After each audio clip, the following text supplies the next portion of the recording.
Hey, Coach, welcome to another edition of Build with the CEO. I am your resident CEO, Trevor. I'm the CEO of Coach Catalyst, and I am excited to be with you here today. Each week, we talk about a different topic that's going to help you in your coaching game. Now, this week, really this month, is all about client experience. So, how do we create the most incredible five-star client experience? Because when we get a client, we want to keep them for a really long time because the hard part is getting clients. And what we're going to talk about today is around this idea of communication. Now, this is a really broad, kind of vague piece, but let me kind of talk about our context here. So, most coaches come into this world from an offline coaching setting. Maybe you're a personal trainer, a nutrition coach, or things like that, and you've been working with people in person. Okay, this is especially true in the personal training world. Now, when you're in the personal training world or small group training world or group training world, whatever, it doesn't really matter. But you're typically working with someone on average 2 days per week. And let's call it 50 weeks out of the year. So you see them a total of 100 times over the course of a year, which is almost a third of the days, right? And so this is one of the reasons why coaches build such great relationships with their clients because of this frequency thing.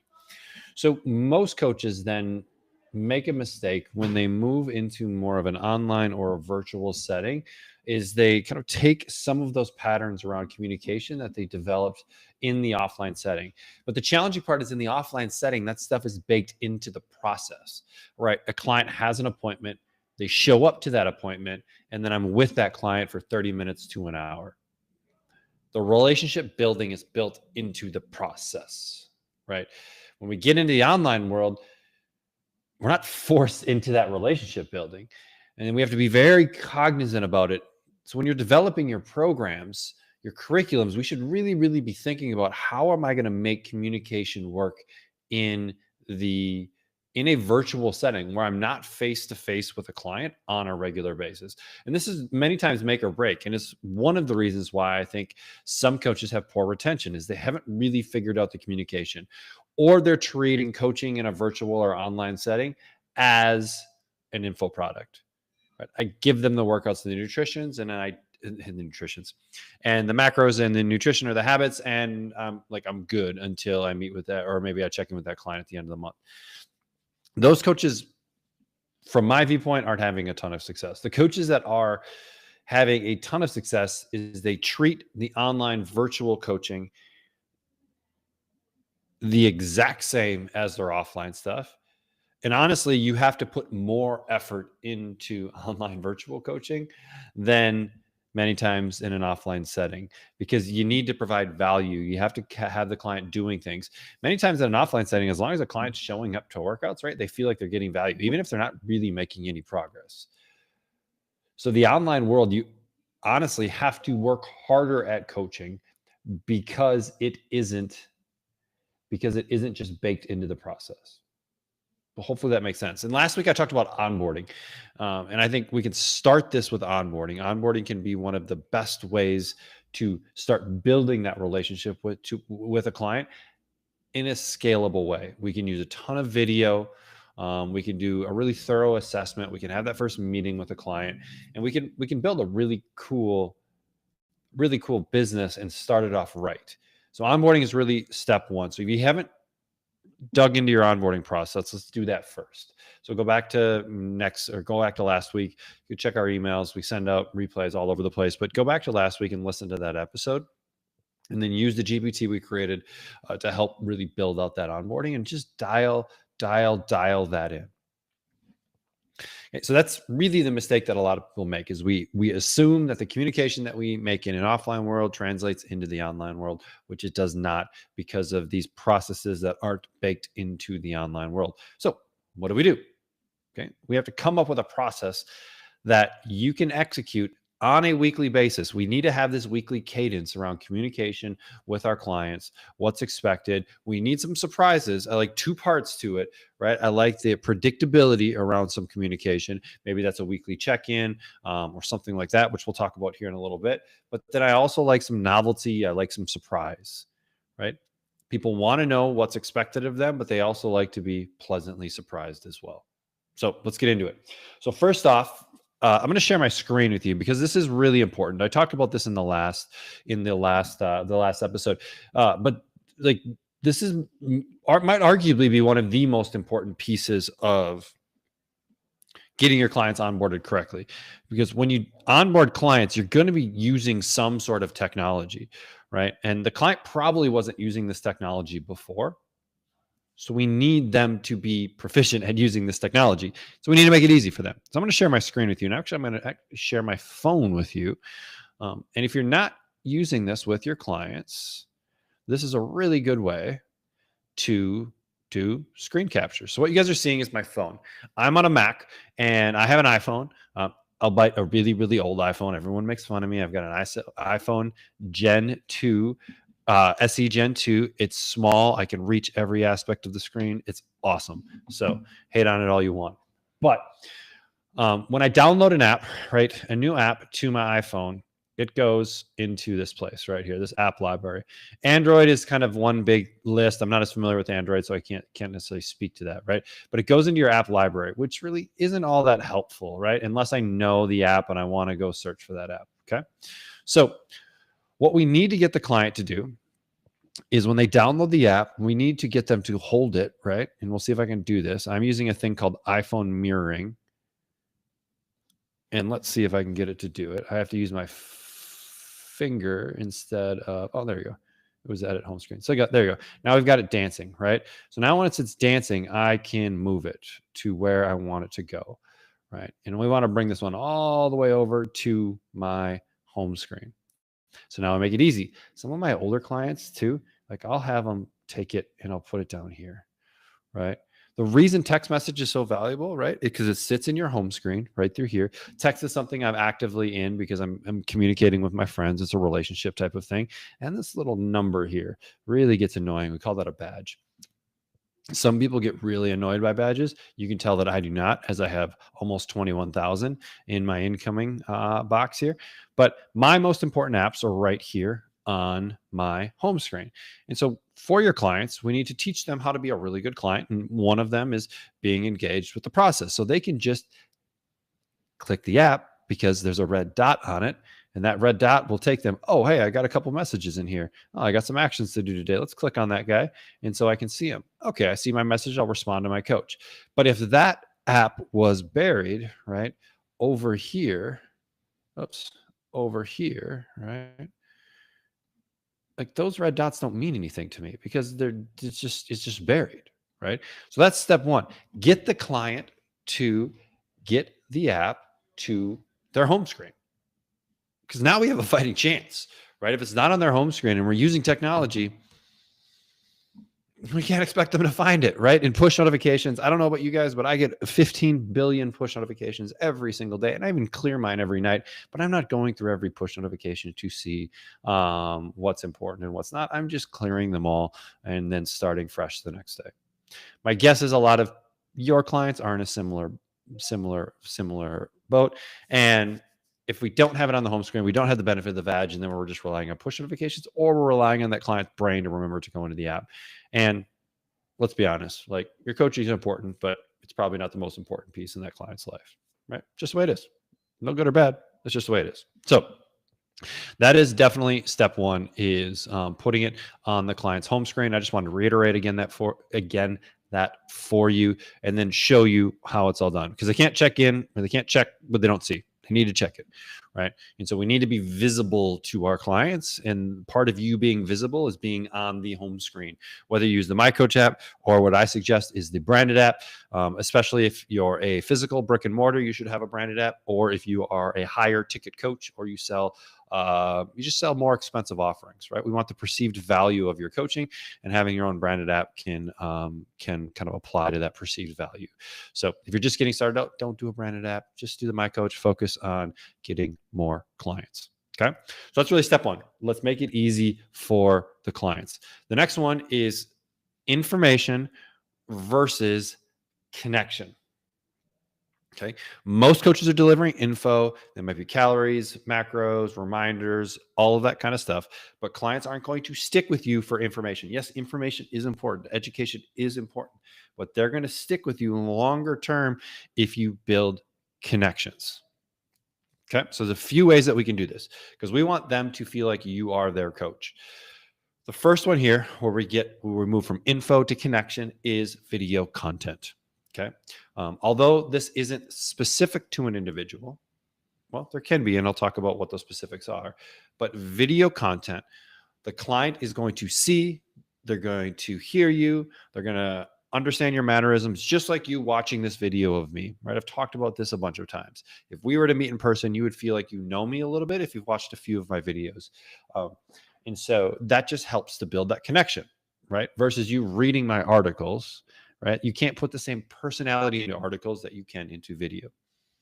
So if possible, if at all possible, and it is now more possible than ever on the internet to create video and get those videos in there, even if it's just one a week, right? We should have a basic client journey that people are going through. And so you can create some video that allows you to be able to have that conversation. Okay.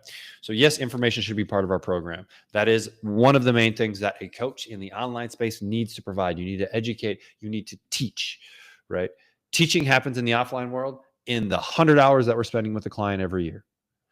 You don't get that luxury in the online world. So we have to find another way to do it. Again, coaching in the online virtual sense is no easier than coaching in the offline sense. It arguably is harder because there are more things that don't just fall in your lap, right? Relationship building doesn't just fall in your lap because they're not with you for 100 hours out of the year, right? Education, that kind of stuff doesn't just fall in your lap because they're not with you for 100 hours every year. So when you choose your business model, some coaches choose to be online because they want a little bit more of location freedom, potentially time freedom. There are drawbacks, right? Like the online world is not a panacea of all of these things. So you have to understand, are you independently driven? Can you kind of set up your day to help people be successful, or do you need that schedule where clients just show up in front of you and then you help them? There's nothing wrong about coaching in the offline world. It is awesome. I have gyms. I've been coaching for over 15 years. I absolutely love it. And so there are trade-offs to everything that we're doing. So the concept is information versus connection. Information, yes, is important. We can make information more like connection by creating video that goes along with it. Now, the next thing that I think every single online coach or every single coach that has chosen a virtual model for delivery is some sort of weekly check-in. Okay. I'm biased to forms. Okay. I have the client filling out a form and I have a series of questions that I want them to answer at its most basic level, right? What's one thing that you knocked out of the park this week? What's one thing you just killed it with this week? Right? What's one thing that you struggled with this week, right? Whereas one thing that you could have done a little bit better, right? And then what do I need to know as your coach in this upcoming week to help you be successful? Those are 3 easy questions. We can add more to it with having people think about their obstacles. I also like kind of 1 to 10 type questions. So like rate your success this past week on a scale of 1 to 10, right? If we want people to rate a few other things, like rate their stress, rate their energy, whatever is important to me in a program, right? Whatever data points I need to be collecting, those can be in there as well. So we get this nice collection of information. If we are doing the rate your biofeedback type things, just make sure we're tying those into metrics so we're tracking that data over time. If you, as one of your promises, say that, hey, my program helps people improve their energy, right? We should probably be tracking energy throughout your program on a regular basis so that we can show at the end of a program, hey, my clients typically start at a 5.6. By the end of my program, they are an 8.2 or whatever that data may say, right? Now we have actual data, albeit subjective data, but meaningful around my program, improve people's energy. Cool. I have the data to back it up. So weekly check-in, really, really important. Okay. And where most coaches kind of make a mistake is they get the weekly check-in and then they simply write back to the client like a message.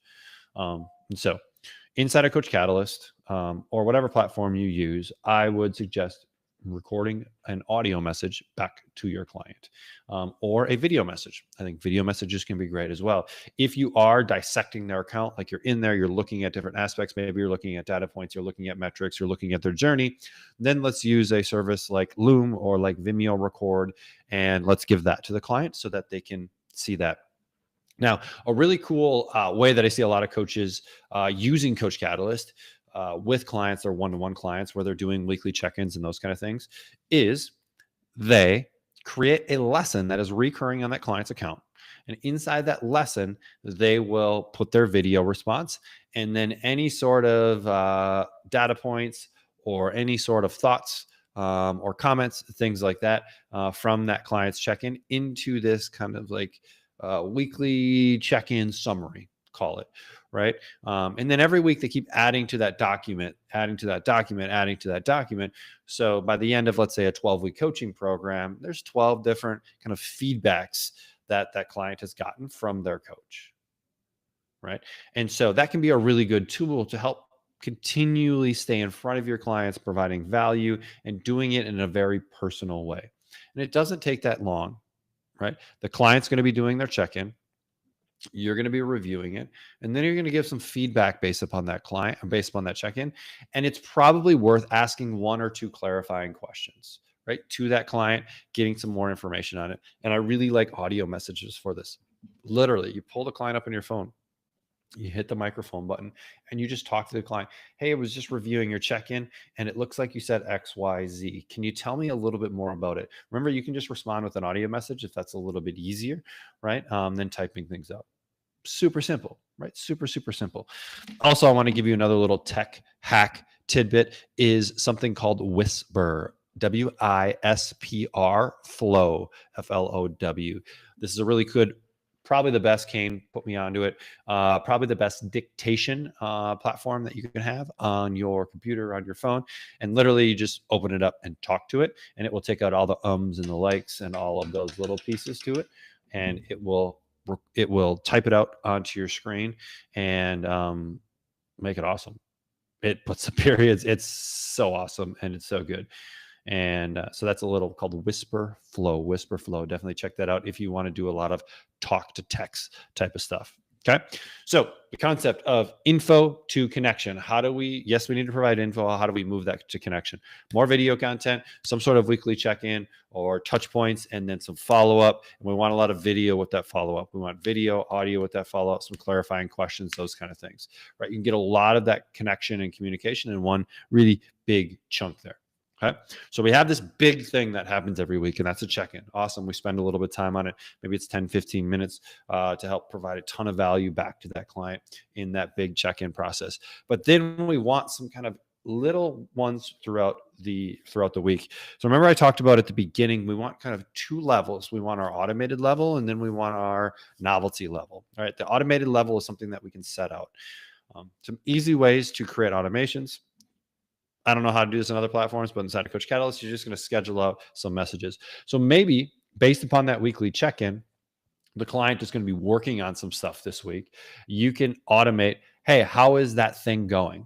How are you doing with X, right? And you just pick the day, Tuesday at 8:21 a.m., send this message. That is another public service announcement that I have for you today. That is, if you send or automate messages, there's two pieces to it. Number one is if you use the insert first name, make sure the first name in the platform is what you would actually call that person. If it's their formal name, change it to their nickname. Number two, never schedule a message for the hour, half hour, or quarter hour. Always at random times. It feels like you just typed them out a message, right? So we want the client to think that they want the client to feel that you just thought of them. So if I get a message at 8:22, much different than a message at 8:30. Could say the same thing, but when it comes is important. Okay, so that's just a little kind of trick that we can do there.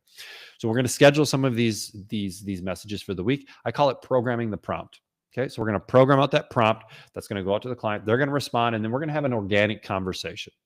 Okay? Just like human beings, you're going to have an organic conversation. Yes, this is an integral part of online coaching, and it is a big piece that we have to lean into if we want to be a virtual coach. Okay, this is necessary. We do this in the offline world as well, but it's not as important in the offline world because remember, we got 100 hours with that client over the course of a year. Okay, a lot of communication. Online world, you don't have that luxury. So we're going to schedule these up. Okay. And these can be fairly scripted week to week. I would like to change them every so often so it doesn't just feel like Groundhog's Day, same thing. So maybe it's changing the day that these go out, maybe changing the time a little bit, maybe customizing them to be specific to what the client might be working on, right? But we want them to change a little bit, but there can be a level of structure to it. Then we want to think about a little bit of novelty, a little personalization for this client. Did they tell you something about their life? Right. And this is a good thing for the check-in, right? We can get some life stuff from them. Birthdays, kids' birthdays, anniversaries, anything that's important to them. We want to know about, like things that's going on in their lives so that we understand them as a human being. We want to understand that. And then we want to just kind of schedule that stuff up. Did their kid have a state soccer tournament game? Can you schedule a message to go out the next morning that's like, hey, how did the kids' game go last night? Right. Or how did Jimmy's game go last night? Right. Something as simple as that, right? Where someone cares enough to ask you about something in your personal life, that goes a long way. So that's worth like 10 points. Or like a little check-in, like, hey, how's your nutrition going? Is maybe worth a couple points. But asking about something that a client told you, maybe just in passing, or that they weren't even aware they were telling you, and then you followed up with, that's massive. I think this is one of the reasons I was very successful early on with clients is I would remember the most random stuff about people and I would ask them about it, right?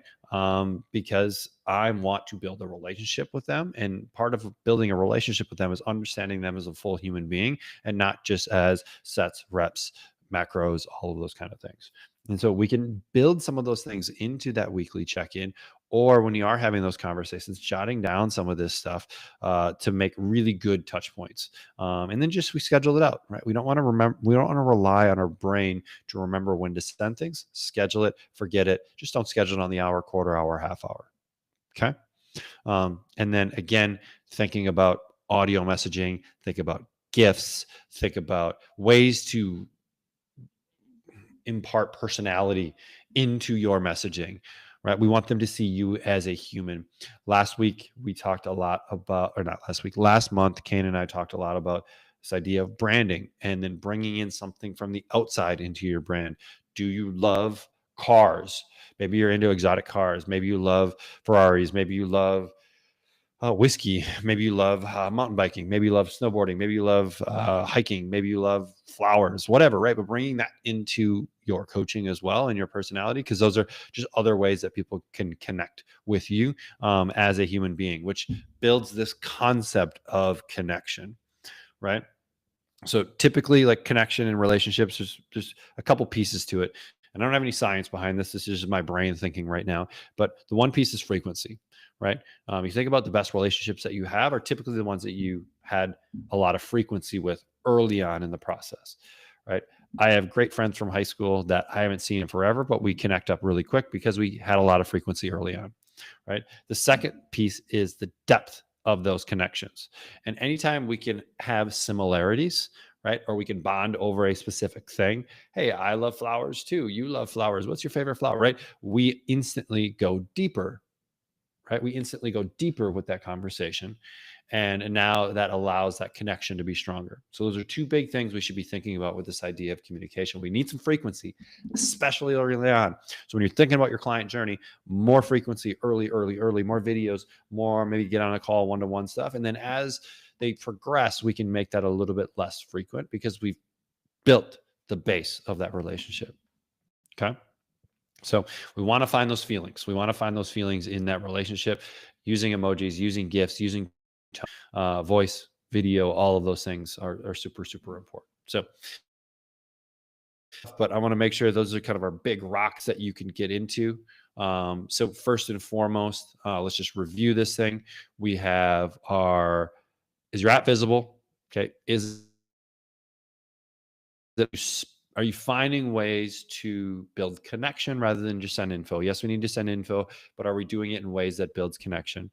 right? Do we have check-ins and those kind of things that allow us to follow up and build that connection, right? Are you automating some of these prompts? We want a couple of them a week. I think 2 a week is awesome, especially if we're doing a weekly check-in. Are we automating these prompts, and then we're inserting human touch after those prompts?